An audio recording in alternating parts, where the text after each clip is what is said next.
Assalamualaikum warahmatullahi wabarakatuh. Teman-teman, salam jumpa kembali dengan channel saya, channelnya orang kampung, orang desa, orang pelosok ya. Jadi teman-teman, di sini saya akan menanggapi satu komentar dari teman kita untuk solusi penanganan ketika anak-anak sedang berada di pondok namun mengalami yang namanya penyakit gatal ya. Ada komentar teman kita yang minta solusinya. Nah, jadi di sini saya akan membagikan beberapa solusi. Oke, simak terus video ini sampai selesai ya teman-teman.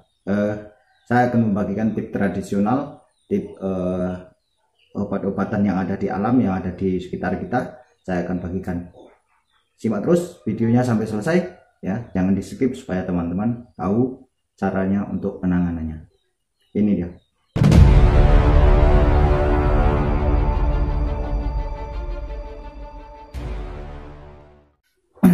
Nah, jadi seperti ini teman-teman. Ketika anak-anak sedang menuntut ilmu di pondok pesantren, ya, itu banyak dialami mereka yang namanya sakit gatal, penyakit gatal, ya, atau dalam bahasa Inggrisnya itu disease atau cobaan, ya, cobaan. Kalau untuk bahasa pondoknya itu penyakit itu disebut jarban, ya. Nah, penyakit gatal itu dalam bahasa medisnya itu skabes ya, skabes atau dalam bahasa kampungnya itu gudik ya.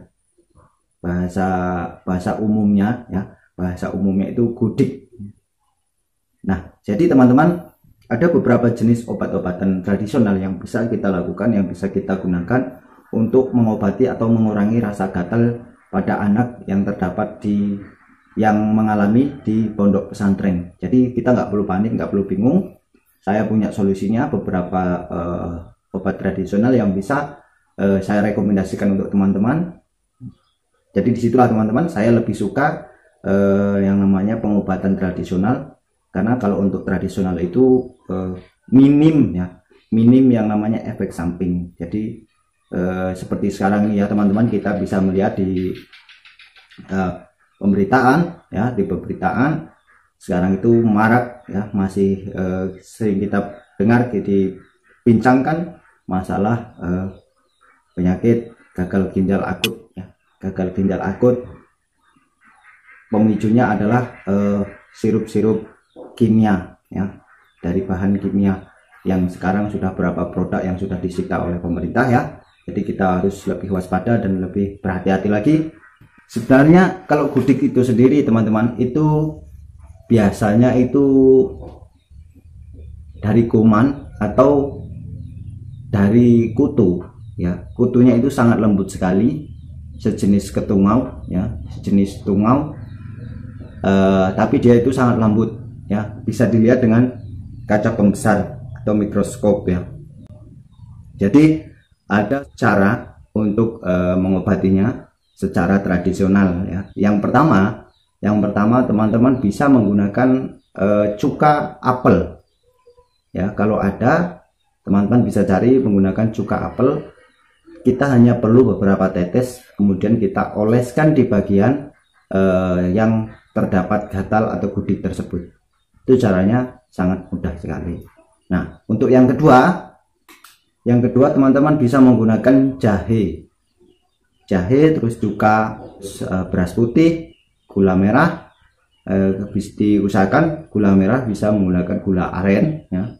Terus direbus, ramuan itu tadi direbus, dijadikan satu sampai airnya itu berkurang, mendidih sampai airnya berkurang. Nah, kita menggunakan bahan-bahan secukupnya, kemudian direbus sampai airnya berkurang, lalu kita minum. Lalu si anak tersebut yang mengalami gatal itu bisa meminumnya 3 kali dalam sehari. Jadi itulah cara yang kedua teman-teman, kalian bisa coba untuk cara ini. Nah, untuk cara yang ketiga teman-teman, yang bisa saya rekomendasi untuk teman-teman, menggunakan daun salam. Nah, daun salam ini teman-teman biasanya digunakan untuk bumbu masak ya, untuk bumbu masak. Tetapi teman-teman, di sini saya rekomendasikan buat teman-teman, daun salam itu bisa berguna, bisa bermanfaat untuk mengobati gatal atau mengurangi gatal pada anak atau kita yang menderita gatal seperti gudik itu tadi teman-teman ya. Bisa digunakan, kita hanya perlu beberapa lembar daun salam itu kemudian kita tumbuk ya, kita tumbuk sampai halus, sampai dia mengeluarkan pasta, sampai dia jadi seperti pasta. Kemudian kita oleskan di bagian-bagian yang gatal itu tadi. Nah, caranya seperti itu. Untuk cara yang selanjutnya, cara yang keempat, teman-teman bisa menggunakan kulit pisang. Kulit pisang. Nah, kulit pisang apa saja yang bisa teman-teman gunakan, semuanya bisa digunakan ya.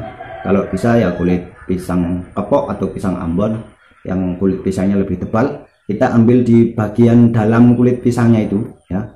Kita kupaskan buahnya, kemudian kita ambil di bagian dalamnya, kita kerok ya, kita kerok menggunakan sendok, menggunakan pisau atau menggunakan apa saja bisa kita gunakan. Kita kerok, kita ambil bagian dalamnya, yaitu tadi kita oleskan di bagian gatal yang diderita oleh anak itu atau kita yang menderita gatal itu tadi.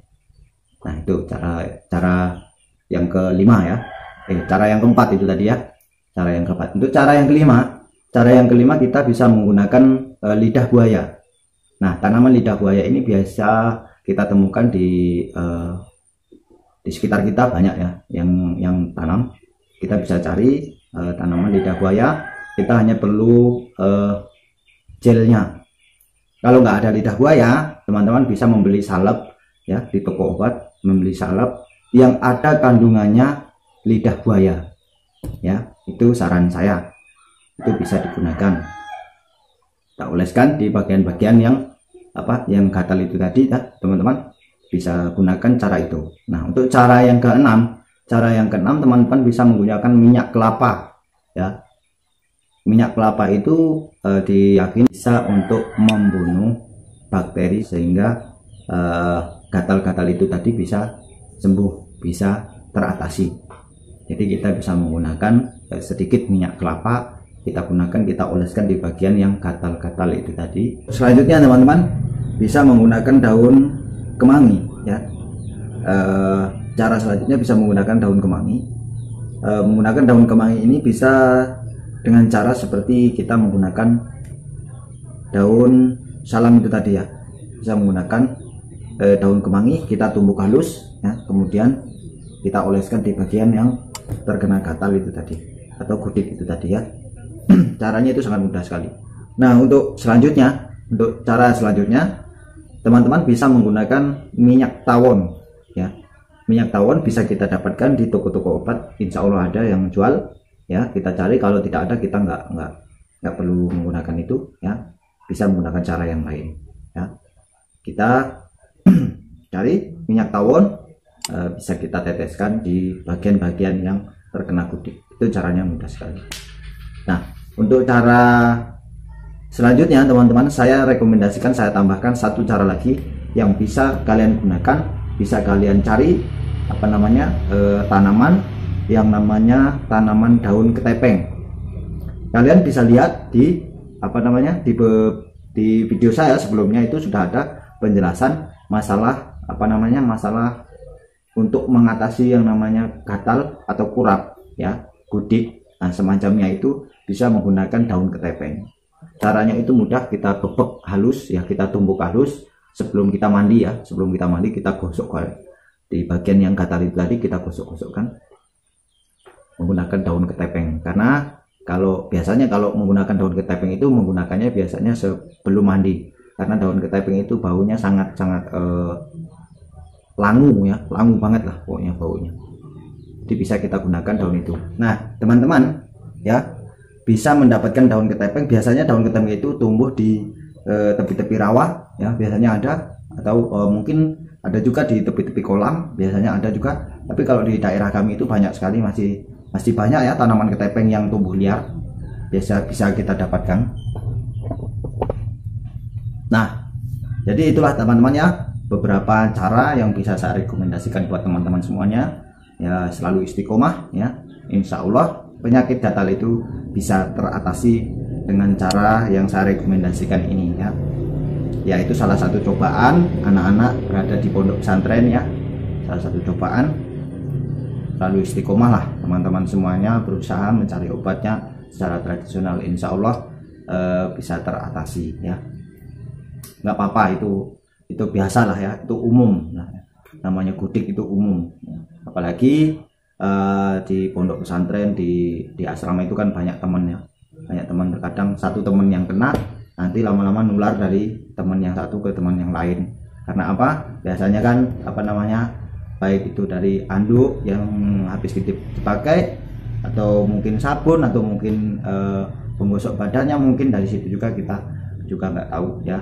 Jadi insya Allah dengan cara-cara yang saya rekomendasikan ini, insya Allah bisa mengatasi yang namanya gatal pada anak yang didapat dari pondok pesantren ya.